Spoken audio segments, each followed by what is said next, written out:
From the beginning, the Cedar Rapids Public Library has engaged the children of the Cedar Rapids area.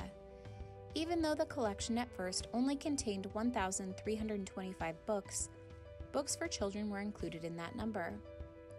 The children's collection even had separate catalogs and featured pictures to assist young readers in finding books that interested them. The first head librarian, Virginia Dodge, wrote in the 1889 annual report that the library could not buy enough books to keep the children, especially the boys, supplied with good literature. And it is very discouraging to see the boys, after waiting around the children's shelves from 30 minutes to an hour, hoping some good book unread by them may come in, go away empty-handed. To further encourage reading, the library started its first children's reading program in 1899 that was overseen by head librarian Harriet McCrory. All children from 6 to 16 had to sign a reading contract and were given reading lists. Later that year, another library program was started when a large group of disruptive boys began coming to the library in the evenings. Instead of kicking the boys out, the staff made room for them around their workroom table and dubbed the program the Knights of the Round Table. Generous gifts of time and money allowed the program to grow and flourish, and as the group expanded, it was divided into guilds of clay modeling, carving and whittling, and printing. Children's programming continued to expand, including classes on how to use the library, as well as evening story times led by Lillian Pospischal, a librarian specifically trained and hired to take charge of the children's room and collection. The 1905 Carnegie Building had a dedicated children's space, and on opening day circulated close to 350 books. The library supplied outreach collections to each school, which rotated throughout the year. Through the success of this close partnership with the schools, the need to expand the children's area and collection became necessary and was moved into the second-floor auditorium in 1923. By the 1930s, the outreach collections to schools were garnering close to 55,000 circulations per year.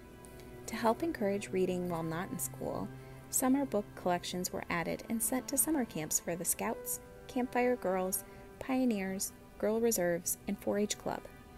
Children's programs thrived during the 1940s with activities such as the Army-Navy Reading Club and the Paratroopers Club. By 1945, 75% of the 5 to 14-year-old children in Cedar Rapids had a library card. With radio taking hold everywhere, the library hosted a radio show catering to children with stories and programming shared over the airwaves. Children's librarian Evelyn Zerzanik wrote letters to famous children about books they enjoyed reading to share with her local patrons. She later broadened her letter-writing campaign to children's book authors and illustrators, gathering a large collection of letters and illustrations. She befriended Maurice Sendak, who provided illustrations that decorated the walls of the children's rooms, bookmarks, and the library's letterhead. Throughout the 1950s and 60s, Zerzanik and her staff found new ways for children to read, explore, and think. This included family film nights, regular story hours, and a variety of themed summer reading programs that highlighted space, pirates, and other topics which captured young readers' imaginations. The summer reading program was so popular that in 1962, nearly 7,000 youngsters were reached. In 1969, one of the bookmobiles was given a makeover and dubbed the Summer Bookmobile. It visited 28 city playgrounds weekly and was often greeted by crowds of cheering children who couldn't wait to pour in.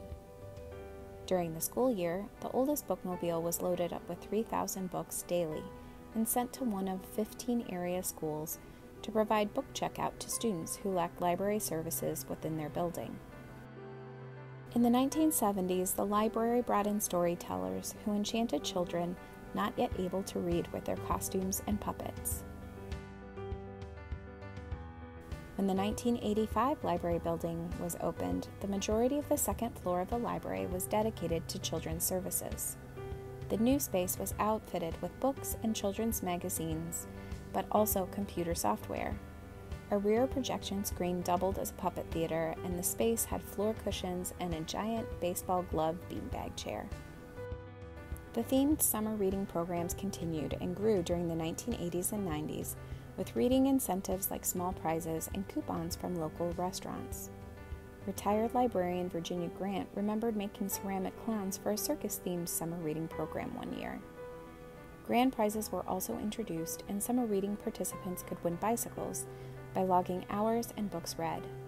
In addition to summer reading, there were programs throughout the year designed to get all ages of readers engaged with not only books, but their community and the wider world around them.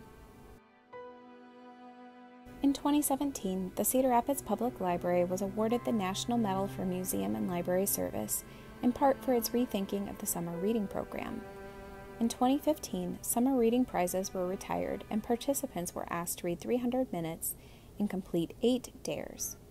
In 2016, the library partnered with local organizations in order to encourage community exploration. The library also visited the local YMCAs to serve the children in the organization's summer programs. During these visits, volunteers provided books based on children's requests and a craft activity. Story times, outreach to schools and parks, and programming designed to connect the children of Cedar Rapids to its community are still at the heart of the work the library does today.